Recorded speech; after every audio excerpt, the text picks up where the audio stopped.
একটা গ্রাম ছিল, নাম তার নবগ্রাম। চারপাশে ধানক্ষেত, পুকুর আর ঘন অন্ধকার বনের ছায়া। সেই গ্রামে থাকত এক তরুণ, নাম রাহুল। শহরে কাজ শেষে সে একদিন রাতে ফিরছিল গ্রামের দিকে। সারাদিন আকাশ ছিল মেঘলা, কিন্তু যখন সে পথে নামল, তখনই শুরু হলো ঝুম বৃষ্টি আর বিদ্যুতের ঝলকানি। রাহুল হাতে একটা টর্চ আর মাথায় ছাতা নিয়ে গ্রামের কাঁচা রাস্তা ধরে হাঁটছিল। দূরে পুকুরের পাশে একটা পুরনো বটগাছ দেখা গেল। সবাই বলতো, ওই বটগাছের নিচে নাকি রাতে এক সাদা শাড়ি পরা মহিলা কি বসে থাকে। রাহুল এসব কথায় বিশ্বাস করত না। কিন্তু সেদিন হঠাৎ এক ঝলক বিদ্যুৎ চমকালো, আর সে দেখল একটা সাদা ছায়া গাছের নিচে দাঁড়িয়ে আছে। চুল ভেজা, শরীর কাঁপছে, হাতে একটা পুরনো লণ্ঠন।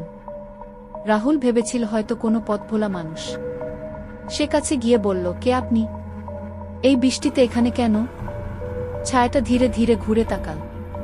চোখ দুটি অস্বাভাবিক উজ্জ্বল, ঠোঁটে হালকা হাসি। তুমি তো অনেকদিন পর এ পথে এলে, রাহুল। রাহুল থমকে গেল। সে তো কাউকে চিনতে পারছে না। কাপা গলায় বলল, তুমি আমার নাম জানো কি করে?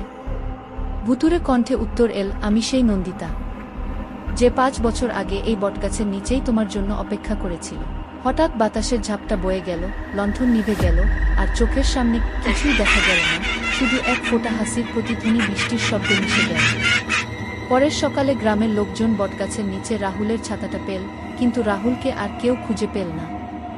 আজও নাকি বৃষ্টি রাতে কেউ ওই পথে গেলে এক ছাতার ছায়া আর এক মৃদু হাসির শব্দ শুনতে পায়।